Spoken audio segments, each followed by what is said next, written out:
Ini adalah rahasia tengah malam. Beranikah kau mendengarnya?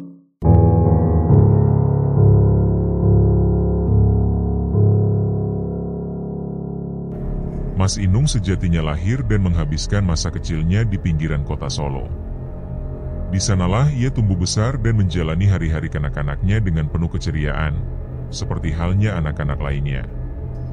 Ganggang sempit dan sawah-sawah di sekitar kota menjadi tempat bermain yang tak pernah membosankan baginya.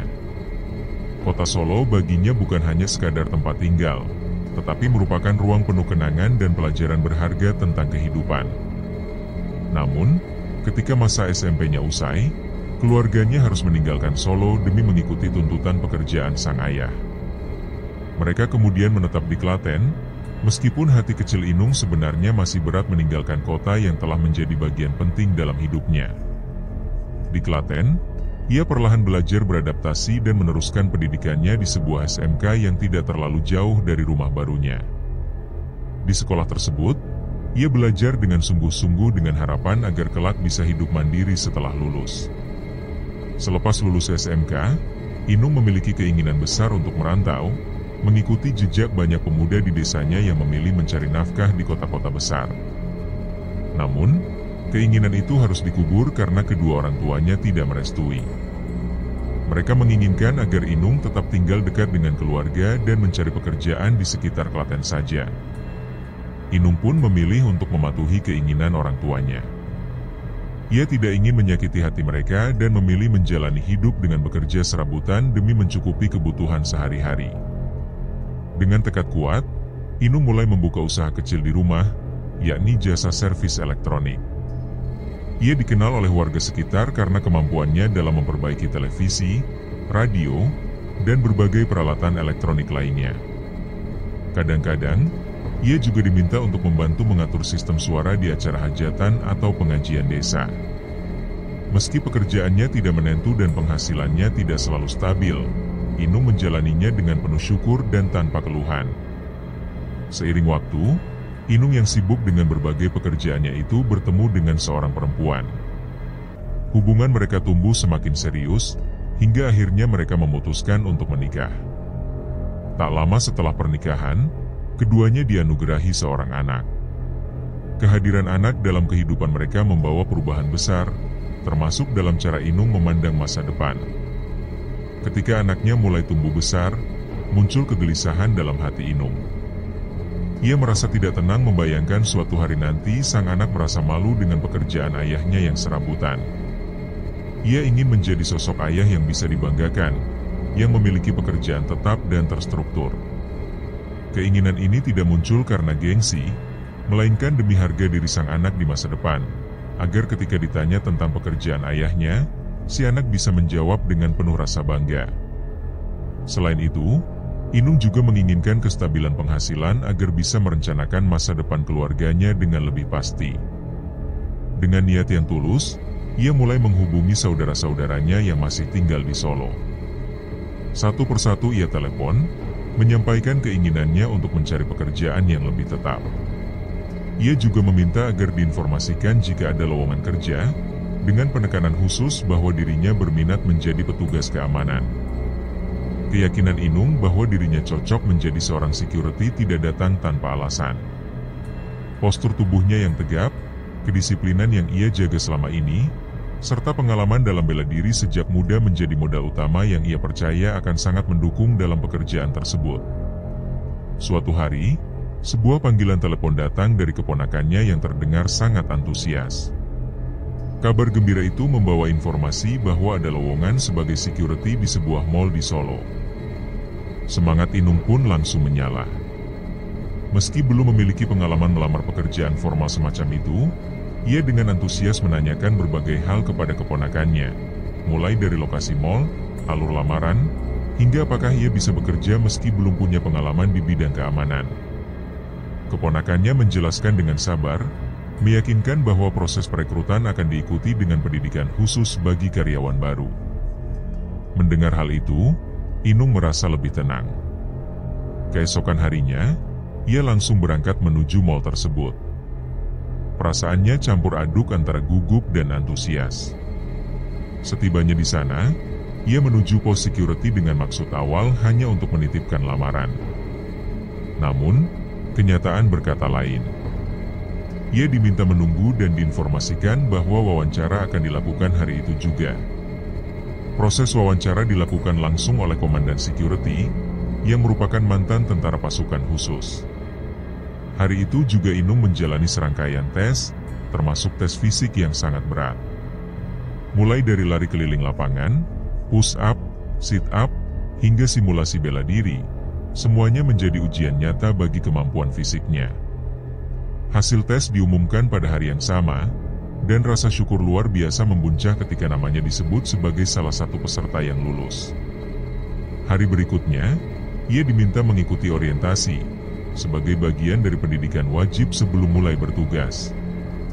Salah satu hal yang perlu dipersiapkan adalah seragam satpam. Pada malam itu juga, Inung sempat kebingungan karena tidak memiliki seragam. Ia segera menghubungi keluarganya di Klaten dan meminta bantuan untuk mencarikan seragam satpam. Beruntung, masih ada satu toko di daerah Kartasura yang menjual seragam tersebut, dan toko itu masih buka meskipun hampir tutup. Keluarga Inung bergerak cepat, dan malam itu juga seragam berhasil diperoleh. Mendengar kabar baik itu, Inung bisa tidur dengan lebih tenang. Ia sangat menantikan hari pertamanya menjalani pelatihan sebagai petugas keamanan. Keesokan harinya, orientasi pun dimulai. Selama masa pelatihan, Inung mempelajari berbagai hal penting, mulai dari prosedur keamanan, cara berinteraksi dengan pengunjung, hingga penanganan situasi darurat. Setelah pendidikan selesai, ia pun resmi bertugas sebagai security di mall tersebut. Sejak hari itu, Inung menjalani pekerjaannya dengan penuh rasa bangga. Setiap kali mengenakan seragam, ada kebahagiaan tersendiri yang menyelimuti hatinya. Terlebih, mall tempatnya bekerja terletak sangat dekat dengan lingkungan tempat ia tumbuh di masa kecil. Hal itu membuatnya seolah kembali pada kenangan indah semasa bocah, namun kali ini dengan identitas baru yang lebih membanggakan. Di masa kecilnya, Mas Inung masih mengingat dengan jelas bagaimana ia dan teman-temannya sering bermain di area sekitar tempat itu. Pada masa itu, mall yang sekarang berdiri megah belumlah ada. Area tersebut masih berupa lahan terbuka luas yang menjadi tempat favorit anak-anak untuk bermain. Namun, di balik keceriaan masa kecil itu, orang tua Inung kerap melarangnya untuk bermain terlalu jauh, terlebih ke daerah yang kini telah berubah menjadi mall tersebut. Alasannya bukan tanpa dasar, sebab konon lokasi itu menyimpan sejarah yang kelam dan mengerikan. Dulu, sebelum mall tersebut dibangun, area itu hanyalah sebidang tanah kosong yang dipenuhi semak belukar dan pepohonan rimbun, jauh dari hiruk-pikuk kota. Warga sekitar mengenalnya sebagai tempat yang angker, penuh cerita menyeramkan yang menyebar dari mulut ke mulut. Konon, lokasi itu pernah menjadi tempat berbagai tindak kejahatan. Banyak kisah beredar tentang orang-orang yang dirampok, dibunuh, lalu mayatnya dibuang di sana. Kabar penemuan jasad dalam kondisi mengenaskan pun kerap membuat bulu kuduk meremang. Hal-hal seperti inilah yang membuat para orang tua, termasuk orang tua Inung, sangat melarang anak-anak mendekati tempat tersebut. Tidak hanya itu, warga juga sering menemukan sisa-sisa ritual aneh di berbagai sudut lahan itu, seperti sesajen yang ditinggalkan begitu saja. Setiap malam, mereka kerap mendengar suara-suara yang tak jelas asalnya, melihat bayangan-bayangan yang melintas begitu cepat, bahkan mencium bau busuk yang muncul secara tiba-tiba. Cerita-cerita mistis ini menjadi bahan perbincangan hangat di pos ronda, dan selalu menjadi alasan kuat mengapa orang tua melarang anak-anak mereka bermain ke sana, terutama menjelang senja hingga malam hari. Ketakutan mereka bukan hanya karena ancaman kejahatan, tetapi juga karena keyakinan bahwa tempat itu dihuni oleh makhluk halus yang bisa saja mengganggu anak-anak mereka.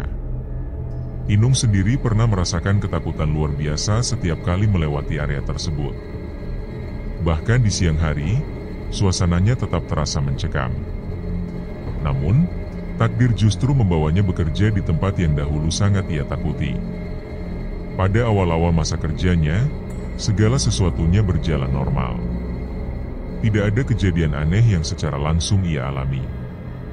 Semua berlangsung sebagaimana mestinya, sesuai harapan. Namun, seiring waktu, Inung mulai mendengar berbagai kisah menyeramkan yang beredar di kalangan pegawai mal.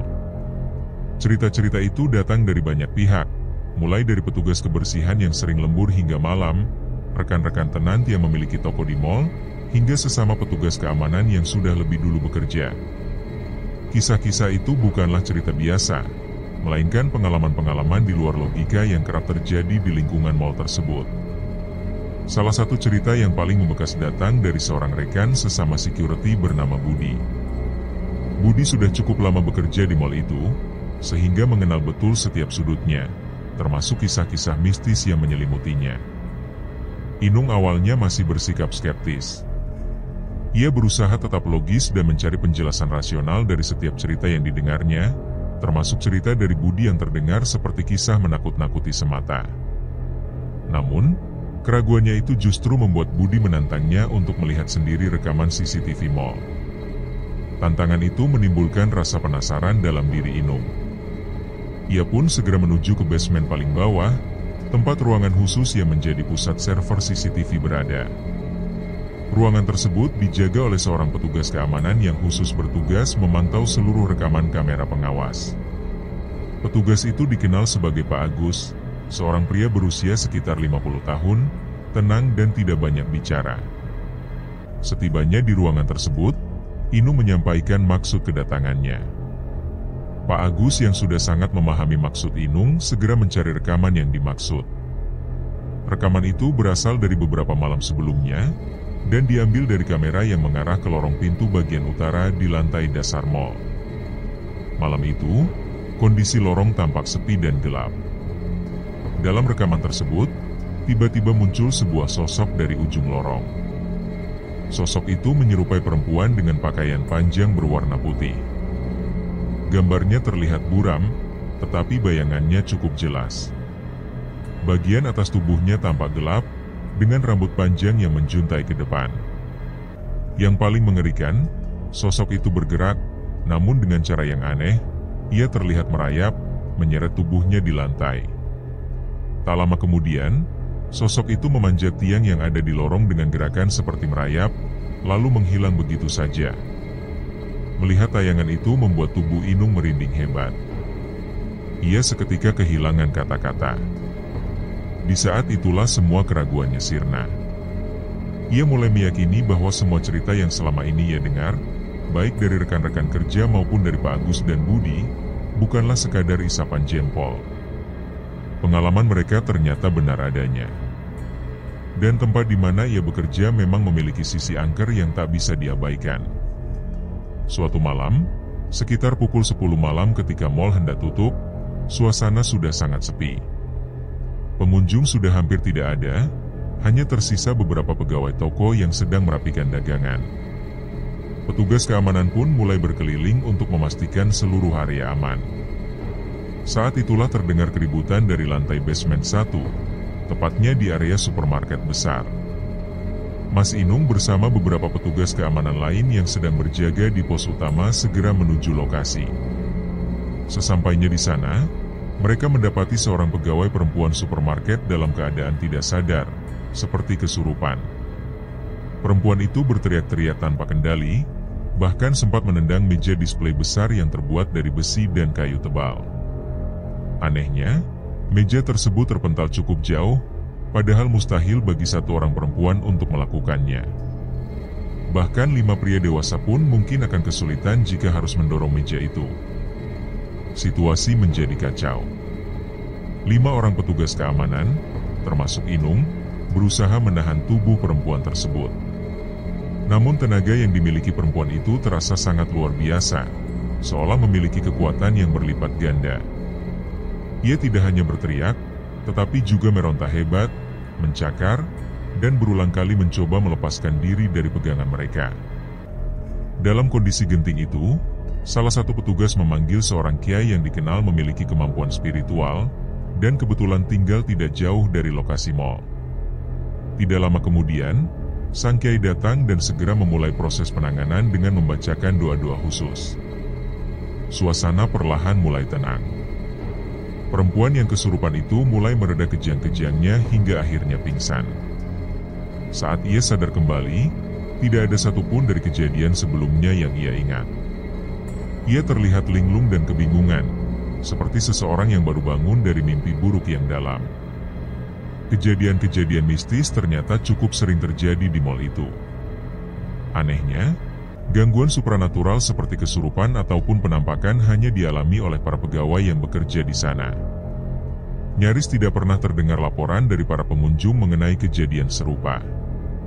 Seolah-olah entitas-entitas tak kasat mata itu memang hanya tertarik pada orang-orang yang beraktivitas secara rutin di dalam mal, terutama mereka yang bekerja pada jam-jam sepi di malam hari. Hal inilah yang kerap membuat para karyawan, khususnya yang bertugas di malam hari, merasa takut. Mas Inung, salah satu petugas keamanan, termasuk di antara mereka yang kerap dihantui perasaan tidak nyaman saat menjalankan tugas. Sebagai bagian dari tanggung jawabnya, Mas Inung bersama rekan-rekan sesama petugas keamanan harus menjalani patroli rutin. Patroli ini dilakukan bergiliran setiap jam dan mencakup seluruh area mal, mulai dari basement hingga ke lantai paling atas. Tugas mereka bukan sekadar berjalan melewati lorong-lorong kosong. Mereka wajib menyusuri titik-titik tertentu sesuai rute yang telah ditentukan, dilengkapi dengan alat semacam time clock atau patrol system. Alat yang harus mereka scan di setiap titik checkpoint sebagai bukti bahwa wilayah tersebut sudah diperiksa. Setiap kali Mas Inung mendapat giliran patroli malam, terutama ketika menyusuri area basement 1 hingga basement paling bawah, ia selalu diliputi perasaan tak menentu. Ada kegelisahan yang tak bisa dijelaskan, seperti rasa merinding yang datang tiba-tiba. Saat berjalan sendirian di lorong-lorong gelap itu, ia kerap merasa seperti ada sesuatu yang mengikuti dari belakang. Kadang-kadang, terdengar suara langkah kaki yang samar namun cukup jelas untuk membuat bulu kuduk berdiri. Basement yang luas dan gelap, ditambah pemandangan deretan pilar beton yang menjulang, membuat suasana semakin mencekam. Demi menghindari hal-hal tak diinginkan, ia pun sering mempercepat langkah. Pada suatu malam, saat tengah berjaga di pos, Mas Inung menerima sebuah pesan melalui aplikasi BBM, yang kala itu masih menjadi sarana komunikasi utama antar pegawai. Pesan tersebut dikirim oleh Pak Agus, penjaga ruang server CCTV yang terletak di basement paling bawah. Di dalamnya terdapat sebuah video. Saat diputar, video itu menampilkan kursi ayunan yang terletak di area dekat supermarket besar di basement 1. Dalam rekaman itu terlihat kursi tersebut bergerak sendiri, seperti sedang diayun-ayunkan oleh sesuatu yang tak terlihat, meskipun tidak ada satupun orang di sekitarnya. Rekaman itu memperkuat keyakinan Mas Inung bahwa memang ada sesuatu yang tak kasat mata menghuni mal tersebut. Area kursi ayunan itu sendiri sudah lama dikenal sebagai salah satu titik paling angker. Banyak cerita beredar tentang penampakan dan kejadian aneh di sana, termasuk benda-benda yang seringkali bergerak sendiri tanpa sebab.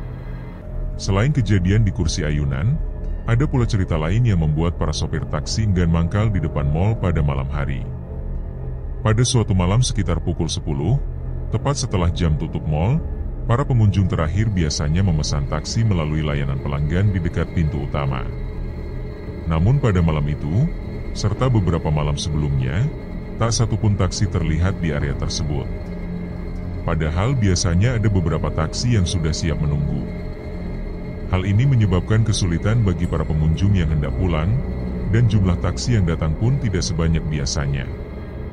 Mas Inung, yang merasa penasaran, suatu malam beristirahat sambil menikmati kopi di sebuah warung kecil tak jauh dari mal. Di sana ia bertemu dengan seorang sopir taksi berusia sekitar 50-an, yang kebetulan juga biasa mangkal di mal. Dari pertemuan tersebut, Mas Inung mendengar cerita yang menjelaskan alasan dibalik sepinya taksi malam-malam itu. Beberapa waktu sebelumnya, seorang sopir taksi bernama Pak Rosid mengalami kejadian yang benar-benar di luar nalar. Suatu malam, seperti biasa, ia mendapat panggilan dari customer service mall. Ia pun menuju lobi utama, yang saat itu sudah hampir kosong. Di sana, terlihat dua orang duduk di bangku tunggu. Sepasang kakek nenek yang tampaknya berusia sekitar 60-an. Sang nenek mengenakan baju bermotif bunga-bunga, sementara si kakek memakai kemeja lengan pendek. Keduanya hanya duduk diam tanpa sepatah kata. Karena tidak ada orang lain di sekitar, Pak Rosid menduga bahwa 2 orang itulah penumpangnya. Ia pun turun dari mobil untuk memastikan. Namun ketika didekati, keduanya tidak menjawab apapun. Mereka hanya berdiri bersamaan dan langsung berjalan menuju taksi, lalu masuk ke dalam mobil tanpa mengucapkan sepatah kata. Meskipun merasa heran, Pak Rosid memilih untuk tetap menjalankan tugasnya. Setelah masuk ke kursi pengemudi, ia mulai mengemudikan taksi sesuai dengan alamat yang disebutkan oleh sang nenek, suatu lokasi di pinggiran kota. Sepanjang perjalanan, suasana di dalam mobil terasa sangat aneh. Tak ada percakapan. Kakek dan nenek itu duduk tegak dengan pandangan lurus ke depan dan wajah yang sangat tegang. Merasa penasaran, sesekali Pak Rosid mengintip ke kursi belakang melalui kaca spion tengah. Namun yang ia lihat justru membuatnya merinding. Kepala kedua penumpang itu tampak buram, seolah tertutup kabut yang tebal. Berusaha untuk tetap tenang, Pak Rosid memfokuskan pandangannya ke jalan dan mencoba menganggap semua itu hanyalah halusinasi akibat kelelahan. Namun sebelum mencapai tujuan, sang nenek tiba-tiba meminta agar mobil dihentikan. Tempat yang dimaksud sangat sepi dan bahkan bukan lokasi yang sebelumnya disebutkan. Ketika Pak Rosid menghentikan mobil di pinggir jalan, nenek itu menyerahkan sejumlah uang dari kursi belakang. Yang aneh, saat tangannya bersentuhan dengan tangan nenek tersebut, ia merasakan sensasi dingin luar biasa, dingin seperti menyentuh es batu. Setelah menerima uang dari penumpangnya dan menyimpannya ke dalam saku bajunya, Pak Rosid tetap duduk diam di kursi kemudi sambil menanti penumpang itu keluar. Namun, rasa heran mulai merayapi pikirannya karena tak terdengar suara pintu terbuka ataupun tertutup. Ia pun tak melihat kedua penumpang itu keluar dari dalam taksi. Karena rasa penasaran yang kian menguat, Pak Rosid akhirnya menoleh ke belakang. Namun, pemandangan yang disaksikannya justru membuat tubuhnya merinding hebat. Kursi penumpang belakang telah kosong. Kakek dan nenek yang sebelumnya duduk di sana telah lenyap tanpa jejak. Panik menyergap dirinya. Ia segera keluar dari mobil untuk mencari keberadaan mereka. Namun, sekujur tubuhnya semakin menggigil saat menyadari mobil yang dikendarainya berada di tepi sungai Bengawan Solo. Padahal, sebelumnya ia sama sekali tak merasa mengarah ke daerah itu. Mobilnya nyaris masuk ke sungai, dan hanya beberapa sentimeter saja yang memisahkan antara roda depan dan bibir sungai. Bila ia menginjak pedal gas sedikit lebih dalam, nyawanya bisa saja tak terselamatkan malam itu. Setibanya di rumah setelah mobilnya berhasil dievakuasi, Pak Rosid mencoba mencari uang yang diberikan oleh si nenek. Namun, uang itu tak lagi ia temukan di saku bajunya. Kejadian tersebut membekas begitu dalam, membuatnya mengalami trauma yang cukup berat. Bahkan, untuk waktu yang lama, ia memilih berhenti menarik taksi dan tidak pernah lagi mangkal di depan mal tempat kejadian itu bermula. Cerita tentang pengalaman horor yang dialami Pak Rosid pun menyebar cepat di kalangan para sopir taksi, membuat banyak dari mereka enggan menunggu penumpang di sana pada malam hari. Beberapa waktu setelah kejadian itu, Mas Inung mendengar cerita lain dari salah satu rekan kerjanya, Idris. Idris juga bekerja sebagai petugas keamanan di mal tersebut. Karena rumahnya berada jauh di ujung Sragen, ia memutuskan untuk indekos dekat dengan tempat kerja. Meskipun begitu, ia lebih senang menghabiskan malam di mal bersama petugas keamanan lain ketimbang pulang ke kosan. Terkadang ia bahkan tidur di mal, meski sebenarnya itu dilarang. Namun karena memiliki kenalan dengan salah satu pemilik tenan, ia kerap kali diizinkan menumpang tidur di tenan tersebut. Lokasi tenan itu berada di rooftop, tepat di lantai paling atas, bekas arena go-kart. Suatu malam, seperti biasa, Idris meminta izin kepada pemilik tenan untuk tidur di sana. Setelah berbincang dan minum kopi bersama, pemilik tenan pamit pulang sekitar pukul 12:30 dini hari. Idris pun sendirian di rooftop yang luas dan sepi. Karena malam telah larut dan akses ke area itu dibatasi, tak ada seorang pun lalu lalang. Petugas patroli pun hanya melewati rooftop setiap 1 jam sekali. Idris yang mulai merasa mengantuk lalu berbaring dengan sarung yang dijadikan selimut. Namun, Belum lama ia memejamkan mata, rasa tidak nyaman menyergap. Ia merasa ada seseorang di depannya, disertai bau amis yang tajam bercampur wangi melati yang menusuk hidung. Rasa takut menahannya untuk membuka mata, namun kehadiran sosok itu kian terasa mendekat. Bahkan Idris bisa merasakan napas hangat menyentuh wajahnya. Dengan penuh ketakutan, akhirnya Idris membuka mata dan mendapati sesosok pocong dengan wajah rusak parah sedang berbaring tepat di sampingnya. Wajah mengerikan itu menghadap langsung ke arahnya. Idris tak mampu bergerak sedikit pun. Ketakutan luar biasa membekukan tubuhnya. Ia pun kembali memejamkan mata dan berdoa semampunya, meski doanya terdengar kacau karena diliputi rasa panik.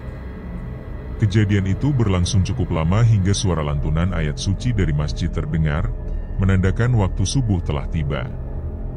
Bersamaan dengan itu, bau aneh yang tadi menguar menghilang, dan saat Idris kembali membuka matanya, sosok pocong itu telah lenyap. Idris langsung berlari turun dari rooftop tanpa memedulikan aturan yang berlaku. Beberapa hari setelah kejadian tersebut, ia terlihat seperti orang linglung dan memilih tak lagi tidur di mal. Cerita-cerita menyeramkan semacam itu memang kerap terdengar di antara para pegawai mal. Mas Inung pun semakin yakin bahwa tempat kerjanya itu memang menyimpan aura mistis. Namun, titik puncak keyakinannya datang ketika ia sendiri mengalami kejadian yang tak masuk akal. Pada malam itu, Mas Inung tengah bertugas bersama 4 rekannya. 2 orang menjaga pintu masuk utama di pos selatan, 1 di area loading dock, dan 2 lainnya di pintu masuk mobil bagian timur. Masing-masing berjaga di pos mereka sampai mal benar-benar sepi. Sekitar pukul 2 dini hari, mereka berkumpul di pos utama. Di sana, mereka biasa berbincang santai sambil memantau layar monitor CCTV. Setelah beberapa waktu, mereka kembali ke pos masing-masing. Tak lama kemudian, terdengar kegaduhan dari pos 3. Petugas di sana mengabarkan bahwa palang pintu parkir terbuka sendiri dan karcis parkir telah keluar dari mesin, namun belum diambil. Padahal, mereka tidak melihat ada kendaraan masuk. 2 petugas dari pos 3 segera menyisir seluruh area parkiran dari lantai atas hingga ke basement untuk mencari apakah ada kendaraan yang terparkir. Namun, hasilnya nihil. Tidak ditemukan satu mobil pun. Kejadian itu menimbulkan kekhawatiran. Selain berpotensi dianggap kelalaian, mereka takut ada orang tak dikenal yang masuk secara diam-diam. Hal ini bisa menjadi masalah serius karena setiap kejadian harus dicatat dalam laporan dan dipertanggungjawabkan. Yang lebih aneh, para petugas di pos utama yang memantau area depan, termasuk Mas Inung, merasa sangat yakin bahwa tidak ada satupun mobil yang masuk malam itu. Padahal, dari pos utama, pandangan ke pintu masuk parkir sangat jelas. Kebingungan dan ketegangan melanda malam itu. Mereka tak hanya harus menghadapi kemungkinan pelanggaran prosedur keamanan, tetapi juga harus mempertimbangkan bahwa kejadian itu bisa saja berkaitan dengan hal-hal yang tak kasat mata. Semua yang bertugas malam itu merasakan kejanggalan yang nyata dan tak terjelaskan. Secercah ide tiba-tiba melintas di benak Mas Inung saat ia memandangi karcis parkir yang masih menempel di tangannya.